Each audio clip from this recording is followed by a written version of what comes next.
Hello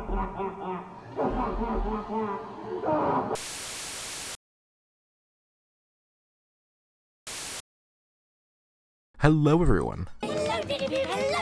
My name is Jonathan and I have forcefully taken control of the ship for this week's video. I want to thank you all for joining me today and welcome, all of you, both returning and new viewers.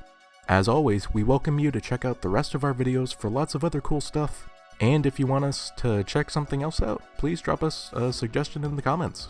Last thing that I shall yap about is if you enjoyed today's video, please feel free to like, sub, comment, share, tell your friends, join our Discord, join a cult, all that cool jazz. Today's video is going to be a continuation of the Batman analog horror series created by Siltrics. Now then, Caleb is my editor. Yeah, everyone give him a quick round of applause. Thank you. And Caleb, give him a quick recap of the last video. Caught up? Good. Let's dive in. Names. 1962. It is explained that Wayne Manor mysteriously burned down and we are shown what remains of the mansion. Most of the contents of the house did not survive the flames. The most notable items that did survive were some old family photos and a clock. Behind the clock was an entrance into a cave, and we're shown this very creepy entrance that spirals into a dark abyss. I hate that. I'm not a fan of that shit. The cave is massive. That's what she said!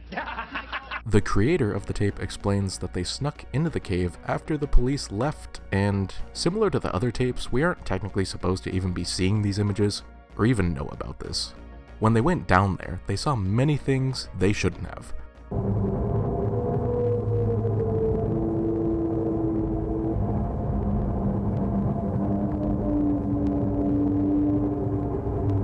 Honestly, the audio and overall tone so far of this tape is creepy as hell, and I fuck with it. Other noticeable trinkets in the Batcave include the Batmobile, and lots of files on the history of Gotham City. They then find some more files with a list of names, and shockingly, the creator's name is on it. And bro, he's not surviving. Like, they're just not surviving. If your name is already on there, you're cooked.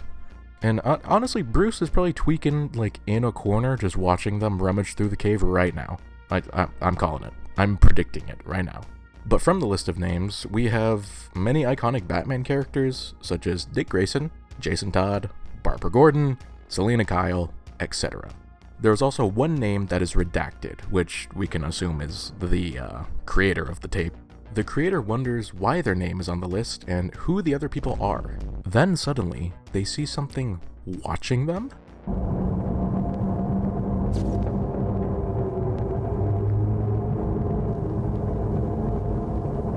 Now understandably, our protagonist books it the hell out of there. But they see him again.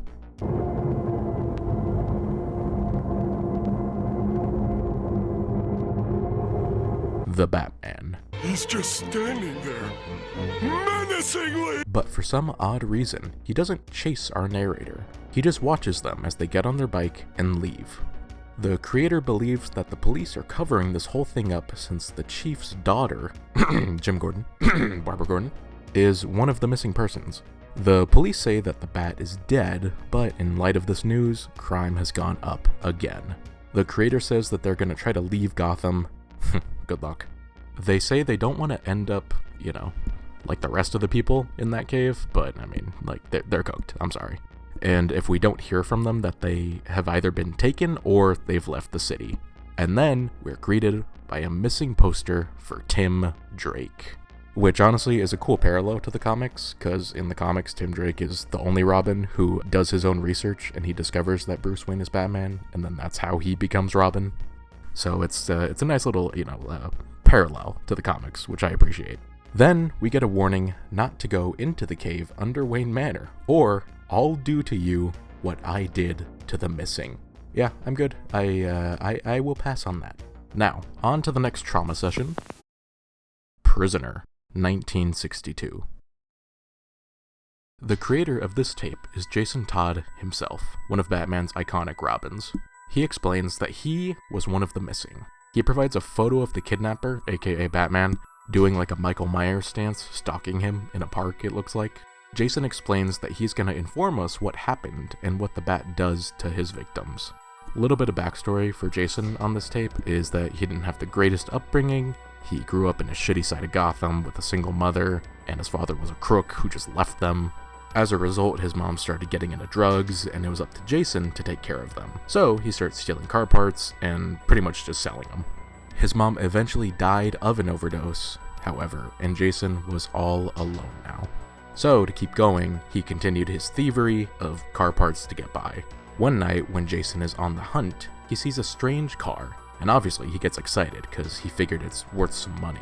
So as he starts to take off the wheels, he gets knocked out. He wakes up, tied and gagged, in the back of the car.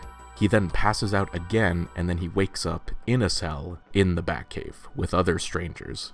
He ends up becoming friends with one of them, and it turns out to be Dick Grayson. But unfortunately, Dick was the first to be turned. The Bat used a drug that was a modified version of venom. No, not that venom. Bane's venom. For those of you who aren't aware, venom is the specialized drug used by one of Batman's villains, Bane. And venom basically is a super powerful steroid, essentially. It makes the user incredibly strong and aggressive, but usually it has some pretty negative long-term health effects. But moving on, Jason explains that he was the last to go through the procedure, even though he was the fourth one taken. And the person before him, Selina Kyle, aka Catwoman, was the one to be turned before him. Similar to the comics, the Bat has a thing for Catwoman in this universe, and we get a glimpse of what Catwoman looks like, and Jason explains she tried to put up a fight, but she was put down and taken somewhere unknown. But since one of the prisoners escaped after this, Jason's turn was next. Jason gets tied up to a chair by the Bat, and before the procedure takes place, the Bat gives a little backstory to Jason. He explains he had a butler named Alfred, who was like a father to him after his parents were killed, but he died a few weeks after due to a stroke.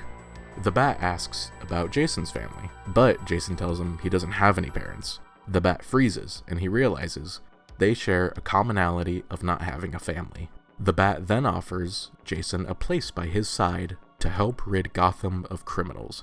Jason understandably refuses and calls Batman, pretty loony, and that he needs some serious help. Batman obviously doesn't like that response, and he releases some fear toxin gas. Ayy, Scarecrow mentioned. So Jason starts tweaking from the fear gas, and his restraints are removed, so he just fucking legs it out of there. He books it. And as Jason's running, he feels like he's being followed, and then suddenly, he feels something grab onto him and start pulling him back. So he uses a nearby batarang to cut himself loose. He turns to see Batman chasing him, but he looks different than before, and then Batman suddenly stops in his tracks. After Jason runs out, he hears a rumbling, and the manor blows up. He barely escapes the explosion. The Popo arrive, and they ask Jason what happened. Jason explains the situation, and they ask him to draw a photo of Batman.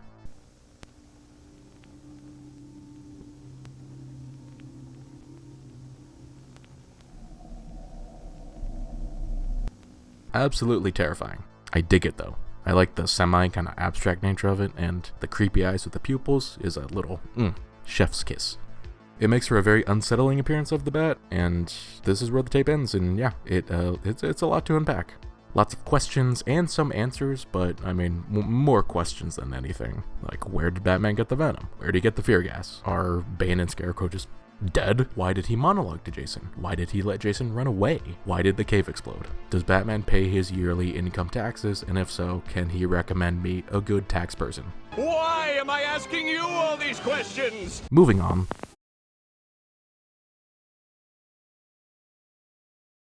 The next tape starts off with a classic Coca-Cola commercial with a catchy jingle. Only Coca-Cola gives you that refreshing new feeling, refreshing new feeling. This goes on for quite a while until the broadcast is interrupted by distorted and warped images of mysterious figures donning the familiar Court of Owls masks. The Court of Owls in Batman lore are essentially a secret group of aristocrats with immense wealth and power that influence and run Gotham City pretty much. We see different flashes of the owl masks and some shots of what appears to maybe be their headquarters, or something like that. We get a few quick jump scares from a masked figure, and with a split second we get some text that reads, "Send the Talon for the Bat's head." Then the broadcast abruptly ends. I also forgot to mention that this tape takes place in '63, so that explains why we're getting the oldie, classic Coca-Cola commercial. I wonder if this Coke still has cocaine in it. God, I hope. But yeah, pretty standard spooky hijacking of a television network, and pretty standard Court of Owls move to be, mysteriously threatening Batman. Missing Peoples, 1962. Which at the time that I'm making this video is a re-upload, and it involves a Gotham City emergency broadcast with a voice explaining that the purpose of this broadcast is to bring awareness to a significant increase in missing people around Gotham City. The areas affected are Old Gotham, Miagani Island, and Bleak Island, which were annoying as all hell to find all the goddamn Riddler trophies in fucking Arkham Knight. We are told that if we are receiving this broadcast, then we're in one of those areas. Huh? Sorry, it was just a gulp. We are warned to keep all doors and windows shut and not to leave by ourselves under any circumstance. If we see any children or the Bat, we are to call the police immediately. Yeah, no, zero chance I'm leaving my house if I got this message. And again, why is anyone still in Gotham City with all these crazy people? Then we get blurred photos of the missing individuals, first being Josh Hutcherson. Oh, no, wait, oh no, Dick Grayson, sorry. Then we get Barbara Gordon, Stephanie Brown, and Jason Todd. Then the footage starts tweaking, and we get this not disturbing at all photo.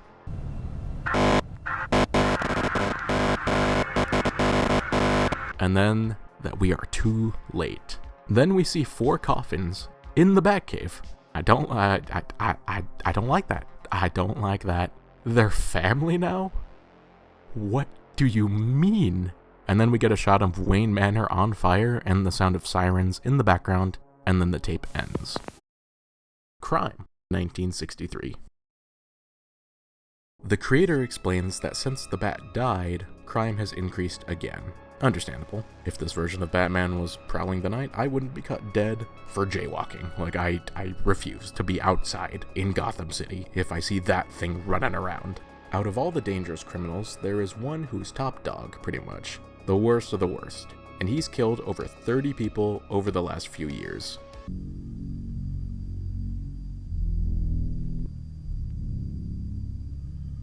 I fucking hate that. I do not like that photo. Gonna give me nightmares. This is 10 times scarier than whatever Batman did. Like, what do you do if you see that? Like, I have no words. Most of his murders are committed towards rival gangs like the Falcones and the Bertinellis? I'm sorry, okay? I'm sorry if I'm butchering that pronunciation. Same with Falcone. I always hear Falcone or Falcone. Which is it? Oh, and the homeless. And he threw acid in the mayor's face.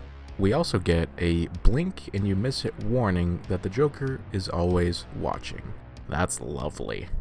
The Joker used many aliases during his crimes, and one of those names was linked to the Wayne family murders. Joker also leaves his usual calling card of, smiles on people's faces, on their dead bodies, which is, pretty on par with his character. He will also leave something related to the Bat, such as this drawing. I dig it, I'm not gonna lie. I also dig this one. So after the Joker killed Bruce's parents, he's been stalking and tormenting him, but never giving him permission to die. As usual, the Gotham PD are pretty useless, and they're, just too corrupt to really do anything about it. Overall crime in Gotham has increased, and it is revealed that Harvey Dent himself, aka Two-Face, was the victim of Joker's acid attack. So that's a neat introduction to a future villain. All of this just because someone said the Bat was dead. The creator says that the Court of Owls made fun of it during their previous hijack of the Coke commercial, but at least there are no more missing kids. Just weird crazies on the street with a tease to the Riddler. Then the creator of the tape is revealed to be Jim Gordon, who stepped down as captain of the police after his daughter was killed, and he booked it out of Gotham after he got enough money. Jim warns, if you're still in Gotham, you better pray to your god, because only he can save you now. At this point, with everything going on, if you're in Gotham, I really, you're an idiot. Why would you still be there? Jim says that the Bat is not dead, and he's watching us right now. Then, some more quick editing that says watching you right now, and not the Bat. What does that mean? Then, we get some faint knocking that can be heard, and it continues, gets louder, and then you hear the iconic Joker laugh.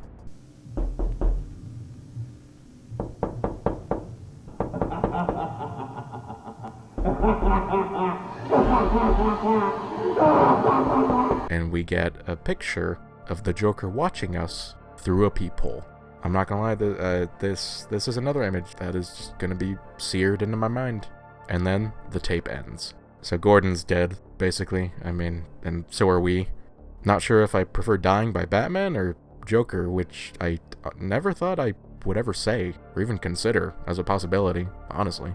Overall, I think this is one of my favorite tapes so far. I really enjoyed the lore building and the teases as to what's to come, and I really enjoyed the use of the more disturbing imagery this time around. Not that the other entries weren't disturbing, but this one, dials it up a little bit. And that is it, my friends. As of this recording, that is the most recent upload of Siltrics' Batman Analog Horror Series. I highly recommend you go check it out, as it was meant to be watched without my yapping over it, and I mean, it's very well made. It's very entertaining, very creepy. Please, like, it deserves a lot of love, as well as his other series, which we'll most likely cover at some point. But what did you guys think? Let us know down in the comments, and if you enjoyed today's video, I implore you to smash that like button and subscribe. You can always join our Discord, follow us on Insta, the usuals. And to those of you who have watched to this point, I thank you, and I hope you had a good time, and I hope you have a great day. And if you didn't have a great day today, I hope you have a great tomorrow. I shall see you in the next video, so everyone stay safe. See ya.